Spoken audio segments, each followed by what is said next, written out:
When I was about 17, me and my best friends used to often have house parties. They were never huge, a maximum of say 10 people getting together at somebody's house, and we'd just have a few drinks.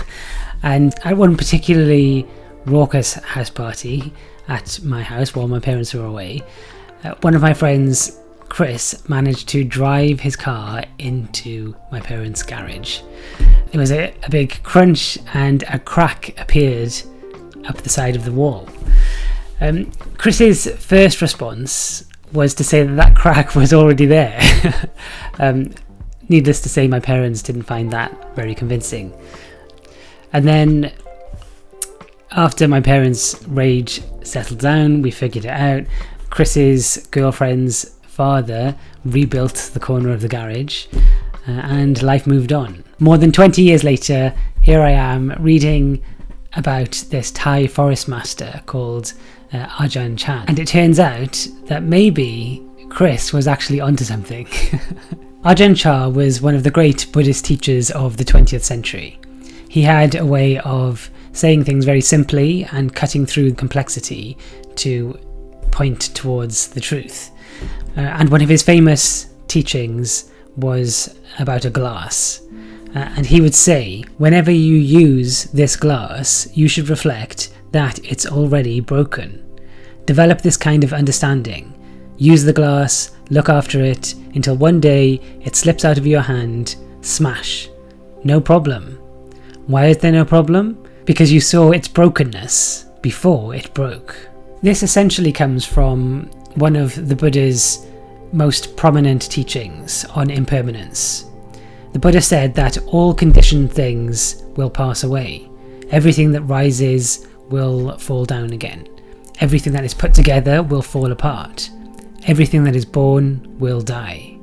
And the suffering, the dukkha, this sense of unsatisfactoriness that we all have, that doesn't come from things changing. That comes from our resistance to the change.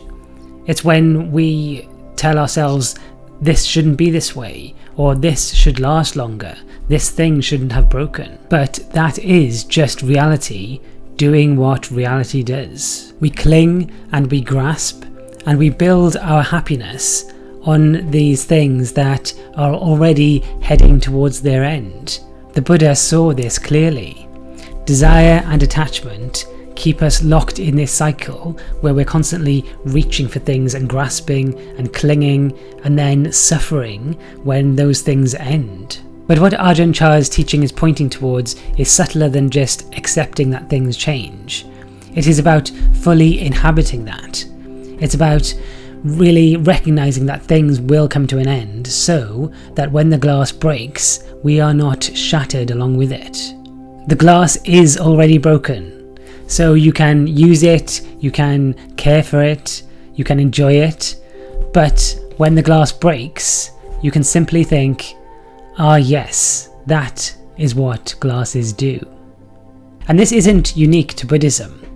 The Stoic philosophers of ancient Greece and Rome were also teaching this 2,500 years ago. Epictetus, who was born a slave and became one of the most important philosophers of his time, used to tell his students that every morning they should bring to mind everything that was important to them, their family and their friends and their good health, and they should gently bear in mind that all of these things are going to come to an end. It was a kind of inoculation against the shock of loss.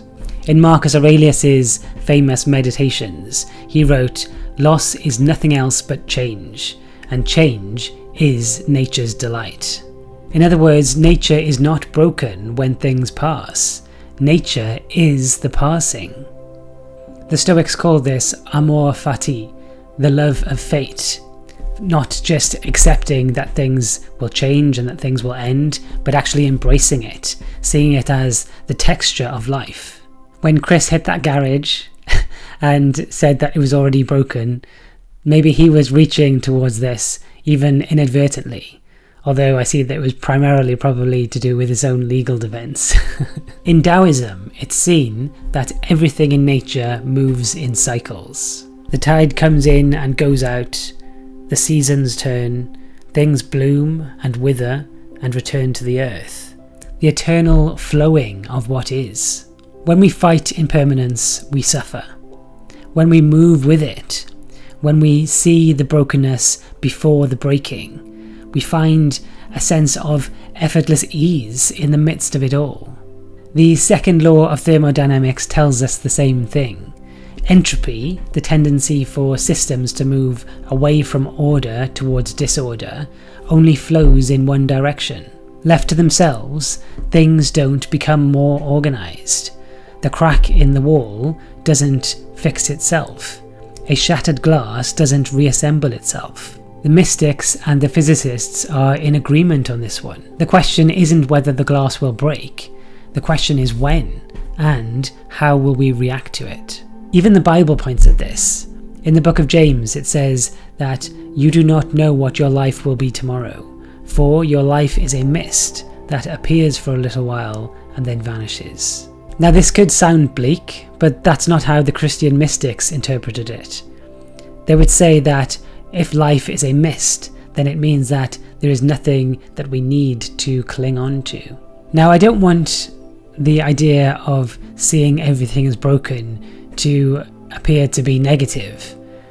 In fact, I think it's quite the opposite, because when we really accept that everything is temporary, we can appreciate it more.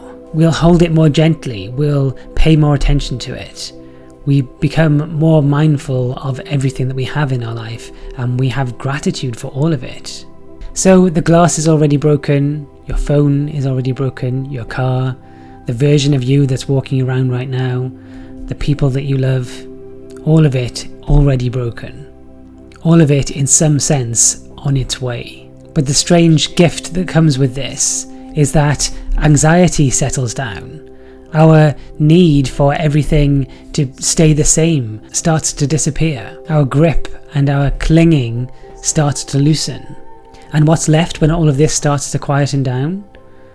The glass in your hand, the light coming through the window, the friend across the table who you've known for 20 years. Use the glass, love the glass.